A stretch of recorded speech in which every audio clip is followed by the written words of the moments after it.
because they are still going through the rubble of homes and businesses, and there are still, unfortunately, some people that are still left unaccounted for. So let's take you now to Lee County, Alabama, where they just wrapped up a news conference there on the very sad situation out there. In the state of Alabama, I want to thank Sheriff Jones and EMA Director Kathy Carson for their hospitality, and we also want to pass on our condolences and our sympathies to all those impacted by the storms who have lost loved ones, family members, and friends during this trying and devastating time. This tornado that happened on Unbelievable and EF4 107. When you see the devastation, it's just hard to fathom that something can be this powerful and it tracked through Lee County. So we're sorry for everyone's loss. I just want to give you a quick update on what this for Lee County on behalf and at the request of Sheriff Jones and EMA Director Kathy Carson. So today we've been coordinating with the Forestry Department, and they have an incident management team that will be deployed to Smith Station to help out with some response transition to recovery activities. So we'll be involved with that. We have personnel still embedded in Kathy's EOC, and we'll be helping bridge the information gap from the counties, the cities, through Lee County to the state, up to the federal government. This morning we had conversations with Assistant Administrator Jeff Byard. He just wanted to check in on us, and we've been in constant contact with the FEMA Region 4 Administrator, who we expect will be out here tomorrow or Thursday, and the area. So we are just trying to identify gaps, make sure that we fill those gaps and the capabilities that the local communities need at this time. Back at Clinton at the state EOC, we have a FEMA assessment team who's embedded in our, and they're working through building a plan so that we can current response operations in addition to the long period. Introduce Lee County EMA Director Kathy Carson. And we appreciate everything the state has been here for us in a big way, providing resources and support staff for all of our agencies. We have had an outpouring of offers for assistance from huge humanitarian organizations, Samaritan's Purse, that you know they are all offering assistance here.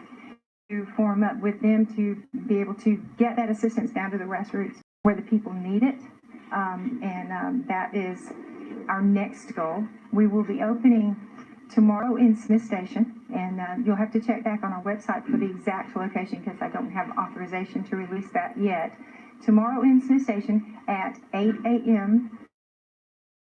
Central Time, we will open volunteer reception. Any volunteer who has something to offer or give to this situation, come to the volunteer reception center, and this process we'll put the people through. We'll give them some safety briefings and some personal protective gear, and then we will take care of getting them to the sites. The sites are going to be determined by the citizen registration on 211. When the citizens have a need, that need 211, and we will match up volunteers and capabilities and perhaps some products with the requests from the citizens on 211. So we do need for people to continue to register there and let us know what they need. We want to hear from them. We can't help them if we don't hear what their needs are. So we're strongly encouraging them to get in touch with that. Right now, Highway is giving the authorization for citizens to begin to have their debris pushed to the edge of the roadway.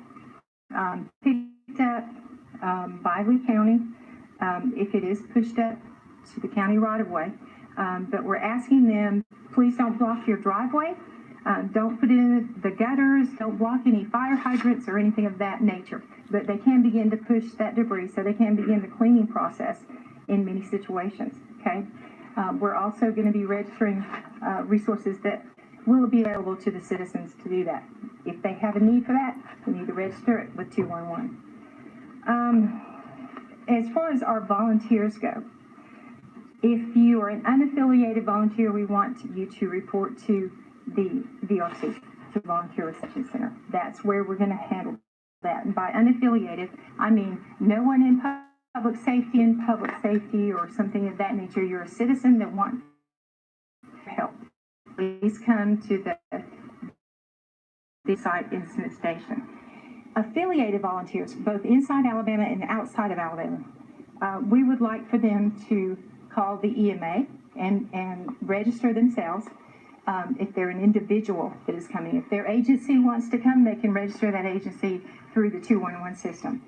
But let us know who you are and what you can offer to the situation, and we'll speak with the sheriff and the fire chief if they need you, and then the individuals from outside the state of Alabama in that capacity need to work through their state EMAs. They need to volunteer there, and they will work with Alabama EMA, and we'll get that set up if there's a need for what they have to offer. I'm sorry, I'm having to read this.